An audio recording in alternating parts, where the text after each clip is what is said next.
di istirahat gue itu kok gue ngeliat ada burung, seekor burung.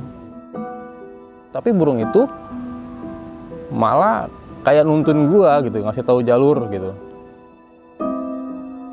Kayaknya ada lagi yang nemenin gua gitu selain burung ini gitu kan. Tapi semakin gua turun kok semakin terdengar suaranya.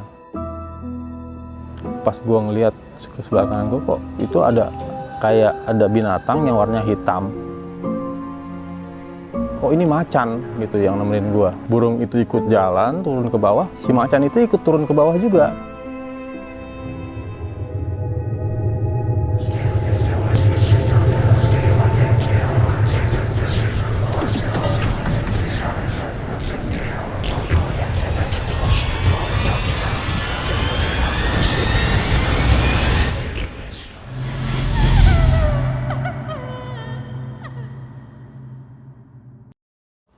Assalamualaikum warahmatullahi wabarakatuh. Gua Igun, cerita gue ini di Gunung Gede. Itu di tahun 2000-an. Di tahun 2000-an itu gua naik berempat. Teman-teman gue ini ingin coba naik Gunung Gede karena gue sering cerita. Awalnya gue sering cerita pendakian gunung. Teman-teman gue ini tertarik untuk naik gunung. Akhirnya gue ajaklah ke Gunung Gede. Istilahnya yang jalurnya itu nggak terlalu parah lah kalau menurut gua gitu, nggak terlalu parah. Ngumpul di rumah gua, siap-siap peralatan semua, makanan. Gua berangkat itu siang lah, jam 11 semuanya udah semua siap. Akhirnya kita mulai berangkat dari sini, kita ke Bogor dulu naik kereta. Ke Bogor naik kereta. Dari Bogor itu waktu itu gua ke Terminal Baranang Siang. Ke Baranang Siang itu gua waktu itu gua jalan kaki masih. Karena kalau naik angkot itu muternya jauh. Akhirnya ke Baranang Siang, dari Baranang Siang gue naik angkot lagi, itu naik angkotnya Elep. Naik Elep itu yang jurusan Cianjur. Dari Cianjur terus gue turun di Cipanas. Dari Cipanas gue nyambung lagi, angkot lagi, sampai ke pos pendakian Gunung Gede. Jalur via Putri. Sampai sana sudah jam 3-an. Langsung kita ngedaftar di pos. Pos zaman dulu itu nggak kayak pos-pos zaman sekarang yang harus pakai simaksi ya. Kalau dulu itu ya kita mau naik gunung ya tinggal datang, tulis nama, KTP, udah kita langsung naik. Jam 4 sore mulai masuk ke jalur Gunung Gedenya. Setelah itu karena gue bawa anak baru, jalan gue juga nggak terlalu cepat gitu ya, santai aja gitulah, santai sampai ketemu rumah kayak pos informasian gitu tentang Gunung Gede. Rumah itu yang gua tahu itu tempat penyimpanan mayat para pendaki yang meninggal di sana akan dinapain di situ sehari biasanya gitu. Kalau kemungkinan yang udah terlalu larut malam gitu. Akhirnya gua sampai rumah itu udah maghrib lah, kurang lebih maghrib. Sampai situ banyaklah pendaki-pendaki lain gitu, ada berapa kelompok di situ sampai keluar rumah yang tempat itu.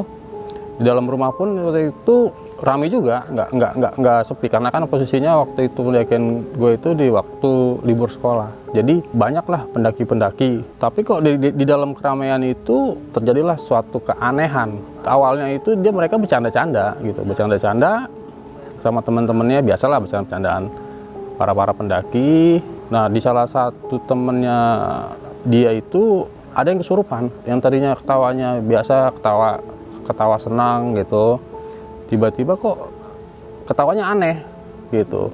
Nah, yang lain-lainnya sudah pada berhenti ketawa, kok yang satu orang ini nggak berhenti ketawanya gitu. Tapi ketawanya itu ya ketawa aneh, bukan ketawa selayaknya orang ketawa gitu. Akhirnya teman-temannya pada diem ngeliatin temennya itu yang ketawa-tawa sendiri. Teman-temannya udah mulai panik gitu, udah mulai panik karena kok ini ketawa-ketawa sendiri aja gitu. Nggak taunya gitu kesurupan sosok. Kalau menurut gua sih sosok itu kayak mungkin ya kuntilanak lah. Tapi setelah ketawa-ketawa itu si korban itu nangis gitu, nangis ya, nangisnya ya nangis sedih banget kayaknya gitu. Akhirnya teman-temannya itu mulai ya baca-bacaan ayat suci yang mereka bisa. Nggak lama dari situ mulai mulai sadar lagi, si korban ini mulai sadar. Ditanyalah sama kawannya kenapa gitu, dia juga nggak tahu kenapa gitu kan, karena dia juga nggak tahu kok tiba-tiba banyak air mata di pipinya gitu, dia juga nggak tahu. Ya udahlah, setelah itu karena udah agak sedikit malam juga dan kondisinya di situ juga rame, akhirnya gue mutusin sama teman-teman gue untuk lanjut, untuk nyari yang istilahnya yang agak sepi lah gitu, maksudnya nggak terlalu rame. Lanjut terus jalan biasa sampai ke shelter Lebak Lencak kalau nggak salah namanya ya sekarang itu, Lebak Lencak. Ketemulah orang, ada beberapa pendaki. Akhirnya gue mutusin jalan lagi terus. Tapi setelah pos itu gue ngerasa kayaknya tuh aneh gitu, kayak ada makhluk lain lah gitu, yang mungkin tapi nggak, kalau gue sih nggak ngelihat ada penampakan apapun gitu, cuman kayak ada, menurut gue tuh ada bayangan gitu, sekelebatan gitu, nggak jelas gitu. Akhirnya gue tetap santai gitu kan, karena gue juga nggak mau kan ngeliat teman-teman gue ini ngeliat gue panik, nanti dia jadi panik gitu kan. Akhirnya gue coba bawa santai, akhirnya gue terus lanjut jalan, Buntut ketemu pos Buntut Lutung, istirahat sebentar, akhirnya gue lanjut lagi sampai ke pos 5 itu Simpang Maleber. Dari Simpang Maleber itu karena udah malam gitu, udah posisinya tuh mungkin udah sekitar jam 1 atau jam berapa gitu. Akhirnya gue sama teman-teman gue itu coba untuk mutusin ngecamp di situ gitu. Ngecamp di situ di pos 5 itu sih, selama ngecamp itu gue nggak ada terjadi sesuatu yang aneh-aneh gitu kan. Di malam itu biasa lah gitu. Akhirnya kita camp, buka tenda di situ, ngobrol, bercanda-canda. Tapi di bercandaan dari kawan-kawan gue itu, satu kan yang menurut gue sih ya, yang gak harus diucapin di situ gitu, karena dia ngomongnya tuh enak nih kalau pagi-pagi di hutan ada tukang roti lewat nih gitu, sambil ngopi, makan roti kan enak pagi-pagi kan. Langsung gue sekak gitu, ngomong hati-hati, jangan kayak gitu, kita di hutan ini gitu, jangan sembarangan ngomong gitu. Akhirnya temen gue itu, ya, gue minta maaf gitu, karena gue juga waktu berangkat itu gue lupa bilangin tuh kawan-kawan gue kalau di gunung itu jangan ngomong yang aneh-aneh ataupun ngomong yang sembarangan gitu kan. Akhirnya bercanda, kita udah mulai bercanda, akhirnya kita udah mulai ngantuk, tidur sampai pagi, dan sekitaran jam berapa gitu ya, jam mungkin antara jam 5 atau setengah 6 itu gue dengar suara yang aneh gitu di hutan ya, di hutan suara yang aneh gitu. Nah suara aneh itu ya suaranya tukang roti gitu, tukang roti itu yang khasnya tukang roti itu yang suara klakson tukang roti apa yang tetot-tetot gitu pokoknya. Terus gue langsung berpikir, lah kejadian juga akhirnya apa yang sempat terlintas bercandaan kita yang tadi malam gitu kan. Tapi ya gue sih nggak tahu kalau teman-teman gue denger apa enggak, tapi sih gue sih denger gitu, jelas gitu, gue denger banget suara khasnya tukang roti lah gitu kan. Di situ gue sempet diem, akhirnya suara itu hilang. Temen gue sih yang lainnya sih masih ceria aja gitu, mungkin apa dia emang nggak denger. Sekitar jam 7 atau jam 8 gue mulai lanjut lagi untuk ke Surya Kencana gitu.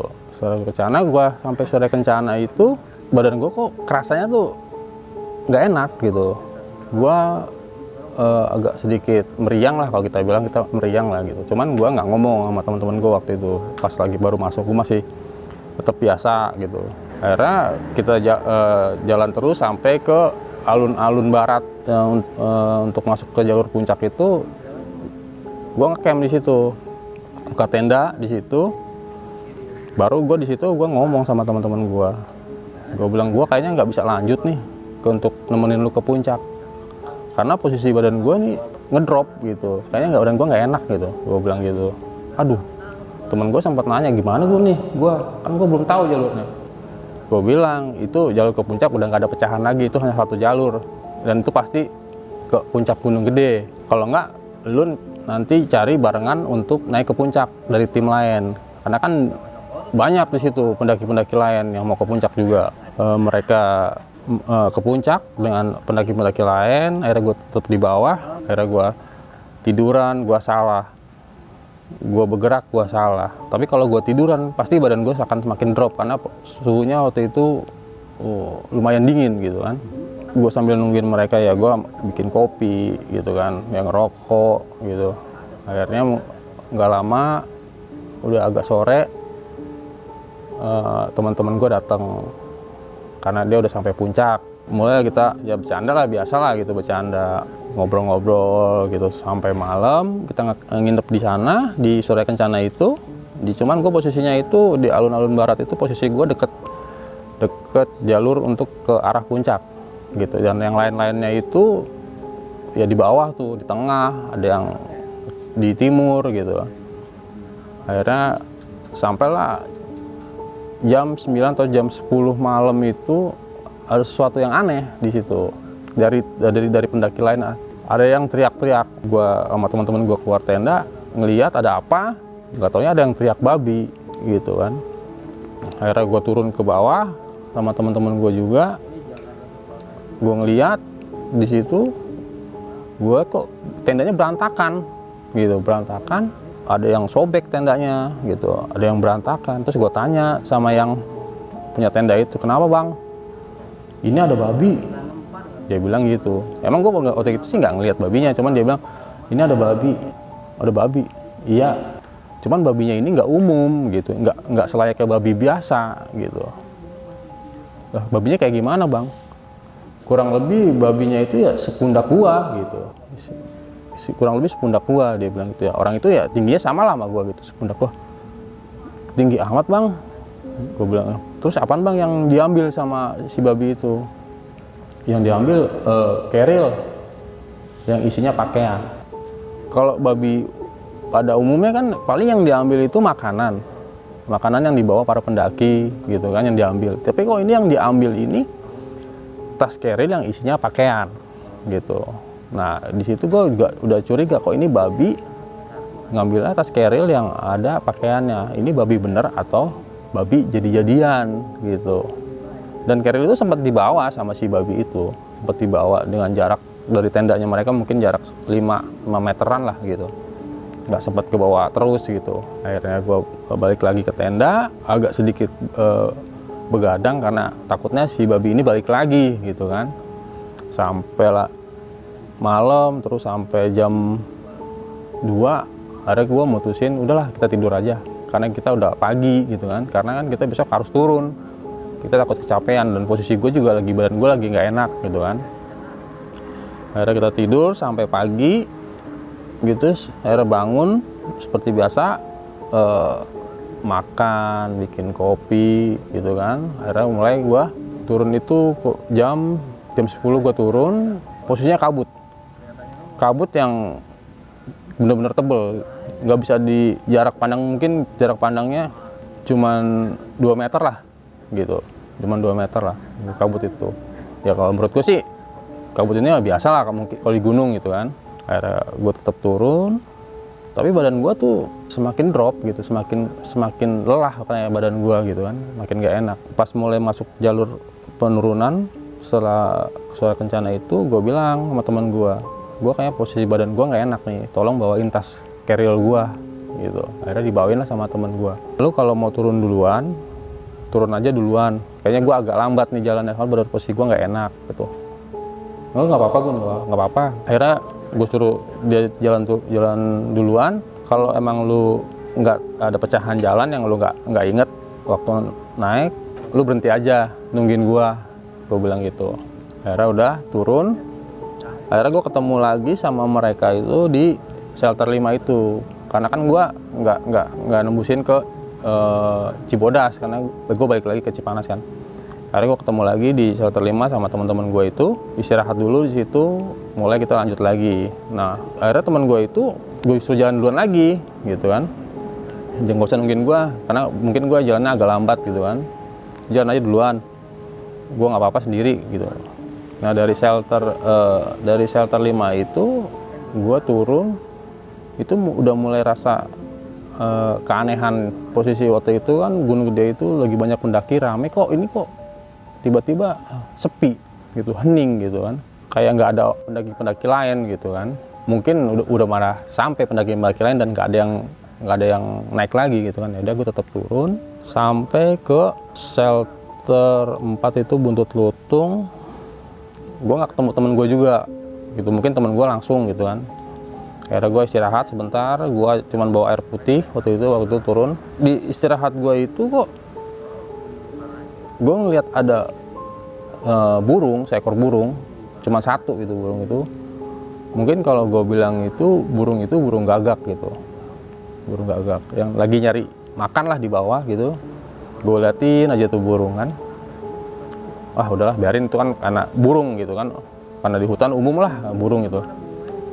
Akhirnya gue mulai turun lagi, tapi kok burung itu bukannya pergi terbang, malah kayak nuntun gue gitu, ngasih tahu jalur gitu. Jadi burung itu nggak terbang, jadi ya apa namanya, lompat-lompat turun aja gitu, kayak nemenin gue lah gitu. Masih gue liatin aja tuh burung itu kan, kok burung ini makin nggak terbang juga, tetap jalan terus, jalan masih nemenin gue sampailah shelter 3. Nah, shelter 3 gue istirahat lagi, tetap burung itu nggak terbang juga gitu, tetap nemenin gue gitu, nemenin gue. Karena gue berhenti, dia ikutan berhenti gitu kan, nggak terbang kemana-kemana, ya dia di bawah aja gitu sambil kayak nyari makan gitu. Mungkin ini dia nemenin gue karena mungkin gue sendiri di situ, dan itu emang nggak ada pendaki-pendaki lain gitu ya saat itu. Jadi seakan-akan tuh gunung itu cuman gue doang yang naik gitu, nggak ada lagi pendaki-pendaki lain. Padahal waktu gue berangkat aja itu banyak pendaki-pendaki lain gitu kan, sampai di atas pun banyak gitu. Setelah istirahat gue jalan lagi, tetap masih ditemenin sama burung itu, tetepin sama burung itu gitu kan, tetap jalan burung itu, tetap lompat-lompat turun ke bawah gitu. Nah setelah nggak jauh dari pos 3 itu, gue ngerasain keanehan itu, kayaknya ada lagi yang nemenin gua gitu selain burung ini gitu kan, tapi belum kelihatan gitu apa yang nemenin gua gitu kan. Kalau gue bilang kalau makhluk gaib nggak mungkin karena siang posisinya gitu, ya mungkin aja mungkin gitu, tapi gue kepikirannya nggak mungkin kalau siang. Akhirnya gue turun terus itu, gue lihat di kanan kiri gue nggak ada apa-apa gitu, masih seperti biasa gitu, layaknya hutan gitu. Tapi kok semakin gue turun kok semakin terdengar suaranya, dan itu posisinya ada di sebelah kanan gue waktu itu. Pas gue ngelihat ke sebelah kanan gue, kok itu ada kayak ada binatang yang warnanya hitam, tapi gue belum jelas itu apa gitu. Dan binatang itu pun kayak ngumpet atau mungkin hanya memperhatikan gitu. Akhirnya gue tetap jalan terus kan. Nah mulailah tuh terlihat kok ini macan gitu yang nemenin gua. Macan itu macan kumbang kalau nggak salah, itu hitam polos itu. Terus baru gue lihat, waduh macan lagi. Dalam hati gua, mana gue sendiri gitu kan, gue ngeri juga waktu itu kan. Karena di depan gua ada burung, ya mungkin nggak bahaya, tapi yang sebelah kanan gua ini ada macan. Nah mungkin jarak macan itu kurang lebih 15 meter lah, kurang lebih lah gitu, 15 meter. Tapi macan itu ya nggak mendekat ke gua gitu, nggak mendekat, cuman dia kayak memperhatikan aja gitu, perhatikan. Akhirnya gua dalam hati coba salawatan gitu, terus baca yang gue bisa gitu kan. Mudah-mudahan gua selama penurunan ini gua selamat sampai bawah gitu kan. Akhirnya gua terus jalan, burung itu ikut jalan turun ke bawah, si macan itu ikut turun ke bawah juga gitu. Tapi si macan ini nggak ngedekat gitu, tetap di jaraknya gitu, jarak gua sama si macan itu nggak semakin mendekat, tapi tetap dia turun, gua turun. Nah burung itu juga turun juga gitu kan. Dalam hati gua, apa dia juga nemenin gua gitu. Akhirnya ya udah gue tetap jalan terus sampai ketemu rumah yang tadi ada yang kesurupan itu, yang pertama gue naik. Sampai situ gue istirahat lagi, gue masih belum ketemu teman gue juga tuh. Gue mungkin teman gue udah jauh kali, udah turun jauh gitu kan. Akhirnya gue istirahat lagi di situ sebentar, nggak tahu kenapa tiba-tiba pas gue ngeliat di sekitar gue nggak ada itu burung gitu. Burung itu nggak ada, terus sosok macan itu juga nggak ada gitu, nggak ketahuan perginya gitu. Toto udah hilang aja gitu, suara pun juga nggak ada gitu, suara dia pergi. Gue merinding di situ, gue mulai merinding karena gue inget yang waktu gue pas naik gitu, di sini ada yang kesurupan. Dan di situ juga saat itu nggak ada siapa-siapa gitu, sepi, benar-benar sepi, benar-benar sunyi banget gitu, nggak ada orang gitu, cuman hanya gue sendiri gitu. Udah akhirnya gue jalan lagi, akhirnya gue baru ketemu temen gue itu di rumah informasi sama teman-teman gue itu. Akhirnya temen gue nanya, "Gun, kok lama banget tuh jalan?" Iya nih, kondisi gue lagi nggak sehat kan, makanya gue jalannya agak lambat gitu. Gue nungguin dari tadi di sini, gue udah ngopi, gue udah teh nih di sini semuanya baru nyampe. Ya udah nggak apa-apa, ayo kita ya jalan lagi sampai pos gitu kan. Akhirnya jalan lagi, sampailah pos pendaftaran itu lagi gitu. Nah di situ mulai tuh ada orang-orang lagi rame gitu, yang daki gitu, yang turun gitu. Nah ada salah satu pendaki yang turun duluan gitu dari gua, ada yang ngomong, "Tadi gua di sana dikejar macan." Dia bilang gitu, "Kejar macannya warnanya hitam, gua lari aja udah." Dia bilang gitu. Lah dalam hati gua, apa ini macan yang tadi nemenin gua gitu, tapi kok masih macan ini nggak ngejar gitu, nggak apa yang diceritakan sama pendaki yang itu gitu, dia malah justru nemenin gua gitu kan. Akhirnya udah di situ gua laporan turun, nah gua baru bercerita sama teman-teman gua kalau di saat gua turun itu gua ada yang menemani gitu. Dan akhirnya udah kita turun pulang sampai angkot, sampai ke Cipanas, ya kita pulang lagi udah sampai ke Bogor naik kereta sampai rumah akhirnya gitu. Jadi inilah cerita gue yang gue rasain waktu saat itu sama teman-teman gue ini gitu.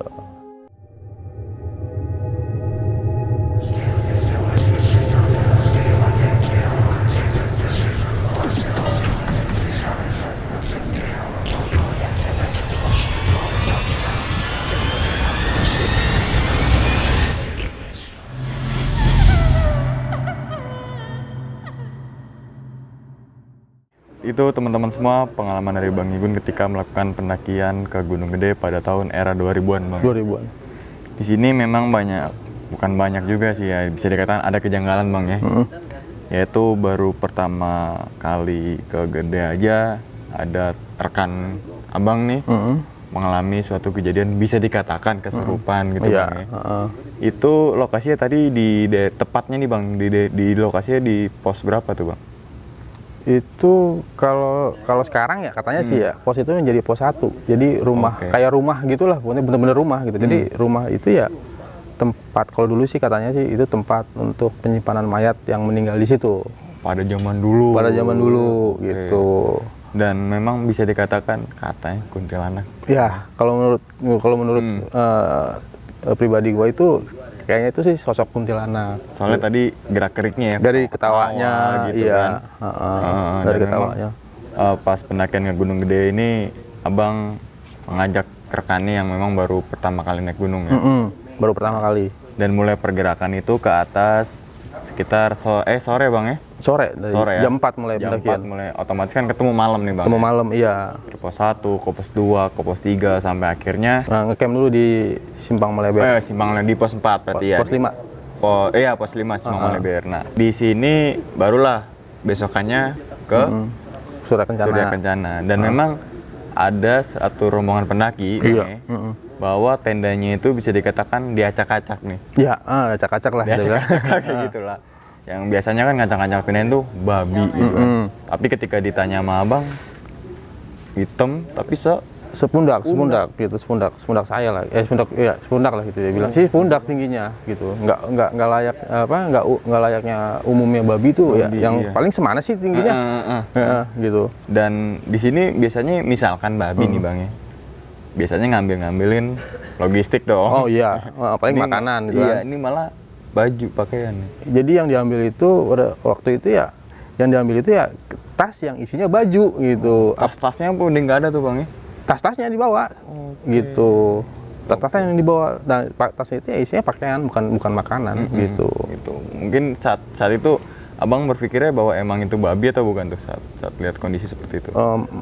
Kalau dari bentuknya sih ya, kalau itu sih bukan babi pada umumnya gitu. Kayak sih babi jadi-jadian gitu. Bisa jadi, ya kita berasumsi seperti itu Iya, lah, Bang, ya. Soalnya dari bentuk tubuhnya yang dijelaskan gede, sebelah, iya. hitam gitu kan ya. Itu. Nah, dan baru abang ini melakukan perjalanan turun ya. Perjalanan turun, ya. Itu kondisinya bisa dikatakan nggak fit lah badan. Badan nggak fit. Nah, ransel dibawain sama teman abang nih. Dan abang sendiri ya berarti ya? Sendiri jalan. Sendiri. Karena kan teman tadi kan dia jalan duluan. Dia duluan. Nah, di sini juga mulai ada kenaian bahwa kok nggak ada nemu ini pendaki yang Nggak naik ada, kayak, iya, ya kan? gitu. Pendaki yang turun. Nggak ada.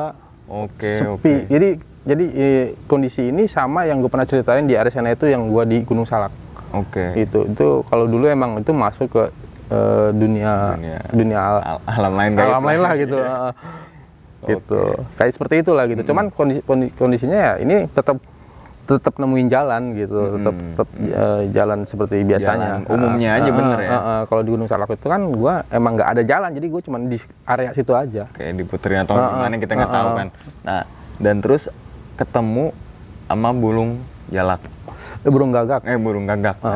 Nah, gagak ini biasanya burung itu kan terbang. Iya. Bang, ya. Ketika kita samperin aja Sampai kan, radius berapa meter dia udah pasti terbang kemana gitu. Tapi ini enggak ya? Enggak, dia malah dia kayak nemenin lah gitu, nuntun gua tuh turun gitu. Di depan abang berarti ya? Di depan posisinya. Sekitar berapa meter bang? Kalau burung itu dekat, paling 4 meter atau 5 meter.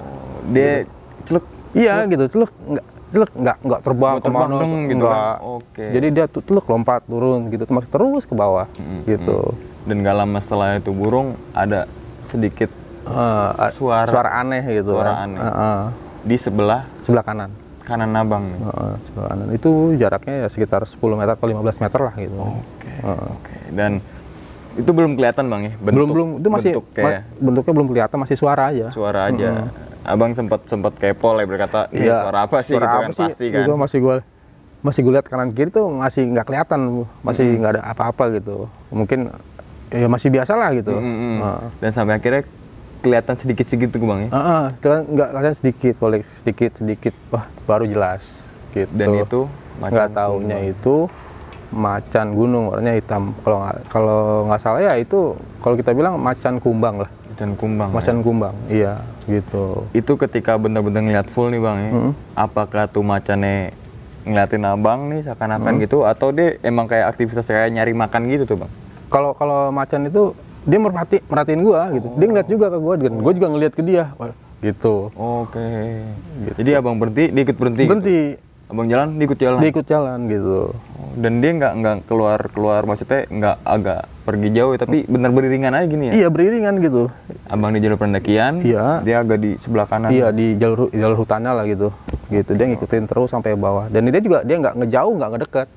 Tetap konsisten aja jaraknya. Iya, gitu. Gue berhenti, dia ikut berhenti, gue ikut jalan. Itu posisi abang ketika ngelihat itu macan kumbang atau macan hutan, gimana itu bang? Apa ada rasa takut atau memang ini nih? Iya pastilah gitu kan namanya. Aduh macan kan ya yang istilahnya dia kalau udah nyerang kan nggak ampun gitu. Iya betul. Rajanya hutan gitu. Dikatakan kayak gitu. Aduh gue bilang gitu. Terus lah abang tuh bergerak ke informasi lama itu. Mungkin sekarang pos 1 ya. Pos 1. Gapura yang ya informasi lama. Sebelumnya. Nah di situ barulah temen abang ya. Ketemu lagi ya. Ketemu teman-teman dah di situ. Dan pada saat ketemu teman abang ini layaknya emang benar-benar ada pendaki yang naik ya. Pendaki yang mulai ada lagi lah. Mulai ada lagi. Dan ternyata teman abang ini ngelihat juga ya. Kalau dia ngelihat sih nggak tahu ya gitu kan. Cuman dia waktu itu sempat ngomong sih, gue denger aja Gun gitu, tapi gue denger suara aja tapi nggak ada wujudnya gitu. Akhirnya dia lari. Akhirnya mungkin dia berhentinya di rumah informasi itu kan, itu karena di situ kan banyak pendaki lain gitu. Oke. Dan mungkin juga abang beranggapan dia kok cepet banget mungkin pas lihat dengar suara itu kan bang. Mungkin. Macan lari akhirnya agak jauh tuh bang. Mungkin orang ini kok teman-teman gue nggak ketemu gitu kan, mungkin emang dia jalan terus gitu kan. Akhirnya gue tetap jalan terus gitu kan. Sampai akhirnya abang dan bersama rekannya itu pulang ke rumah dengan selamat. Alhamdulillahnya ya. Selamat sampai rumah. sebelum ditutup nih Bang, video ini ada gak Bang pesan buat teman-teman atau mungkin mengingatkan nih Bang untuk teman-teman yang bisa dikatakan suka naik gunung lah gitu. Kalau pesan gue sih bukannya menggurui atau apalah gitu ya. Mending gue hanya mengingatkan untuk sama-sama pendaki gitu yang hobinya naik gunung, tetap jaga sopan santun keadaan di sana gitu, jangan sesuka hati di sana gitu, karena kan kita ke sana itu seperti kita berkunjung ke rumah orang gitu, tetap sopan santunnya ada gitu. Terus mendaki itu jangan hanya kita mendaki ataupun kita gaya-gayaan kalau kita udah pernah mendaki ke gunung gitu kan. Kita selama pendakian itu kita bagaimana caranya untuk menghadapi sesuatu yang ada di gunung itu gitu, kayak misalkan entah melihat sesuatu makhluk gaib atau melihat binatang yang buas. Nah di situ kita bagaimana cara menghadapinya gitu, jangan terlalu arogan untuk menghadapinya gitu. Kalau kita menemukan misalkan makhluk gaib, jangan langsung bercerita kepada teman-teman kita gitu. Kita cari orang yang benar-benar emang udah berpengalaman untuk mendaki gitu. Kalau untuk menghilangkan rasa takut gitu, tahan egois sesama rekan-rekannya gitu. Jangan pernah tinggalkan apapun kecuali jejak gitu. Jangan pernah mengambil apapun dari gunung kecuali foto. Dan jangan pernah membuang apapun kecuali waktu. Itu aja sih paling. Itu teman-teman semua pengalaman Bang Igun ketika melakukan pendakian ke Gunung Gede di era 2000-an. Bisa dikatakan melihat atau menemui bukan sosok sih, hewan ya, hewan buas, yaitu macan kumbang. Nah, ketika kalian berada atau di lokasi gunung, di alam bebas atau lain sebagainya, ketika melihat hewan buas, jangan salahin hewannya, emang dia tempatnya di situ Bang. Gitu yang jangan hewan buas, kita perangin aja deh, jangan gitu kan. Emang tempatnya situ, jangan salahin hewannya kan. Nah, mungkin itu aja teman-teman semua, dan cerita Bang Igun ini bukan berarti untuk nakut-nakutin teman semua ketika melakukan pendakian gunung. Tetap waspada, tetap jaga safety-nya. Kita harus bisa mengontrol rasa ketakutan, jangan sampai ketakutan ini mengontrol diri kita. Segini aja dulu teman-teman semua pada video kali ini. Nantikan video-video gue selanjutnya. Wassalamualaikum warahmatullahi wabarakatuh. Selamat beristirahat.